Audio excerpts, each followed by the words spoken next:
ഒരിക്കൽ പോലും നമസ്കരിക്കാതെ സ്വർഗത്തിലേക്ക് പോയ ഒരു സ്വഹാബിയെ നിങ്ങൾക്കറിയാമോ? ഈ ചോദ്യം ഒരിക്കൽ അബൂ ഹുറൈറ റളിയല്ലാഹു അൻഹു തൻ്റെ കൂടെയുള്ള മറ്റു സ്വഹാബികളോട് ചോദിച്ച ചോദ്യമാണ്. അവർ പറഞ്ഞു, ഞങ്ങൾക്കറിയില്ല, അങ്ങനെ ഒരാളെക്കുറിച്ച് ഞങ്ങൾ കേട്ടിട്ടില്ല. ഉടനെ ആ ഒരു കഥ അബൂ ഹുറൈറ റളിയല്ലാഹു അൻഹു അയവിറക്കുകയുണ്ടായി. തൻ്റെ ഗോത്രം മുഴുവനും ഇസ്ലാമിലേക്ക് വന്നിട്ടും ഇസ്ലാമിലേക്ക് വരാതെ ഷഹാദത്ത് കലിമ ചൊല്ലാതെ മടിച്ചു നടന്നിരുന്ന അംറു ബിൻ സാബിത്ത് റളിയല്ലാഹു അൻഹു, അദ്ദേഹം പിന്നീട് ഉഹദ് യുദ്ധത്തിന്റെ അന്നാണ് അദ്ദേഹത്തിന് ബോധോദയമുണ്ടാകുന്നത്.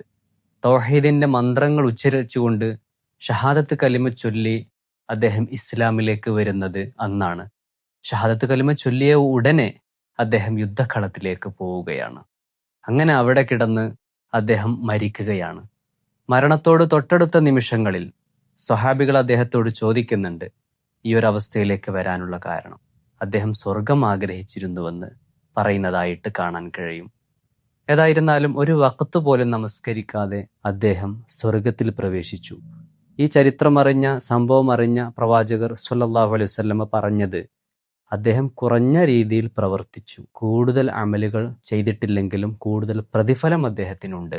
അദ്ദേഹത്തെ പറ്റിയാണ് അബൂ ഹുറൈറ റളിയല്ലാഹു അൻഹു പറഞ്ഞത്, ഒരിക്കൽ പോലും നിസ്കരിക്കാതെ സ്വർഗത്തിൽ പോയ വ്യക്തി എന്ന്.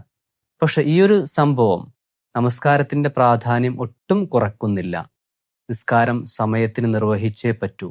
പക്ഷെ ചരിത്രത്തിൽ അങ്ങനെ ഒരു ഇതിഹാസ പുരുഷൻ ഉണ്ട് എന്നുള്ള കഥയാണ് നമ്മൾ ഇവിടെ പറയാൻ ശ്രമിക്കുന്നത്.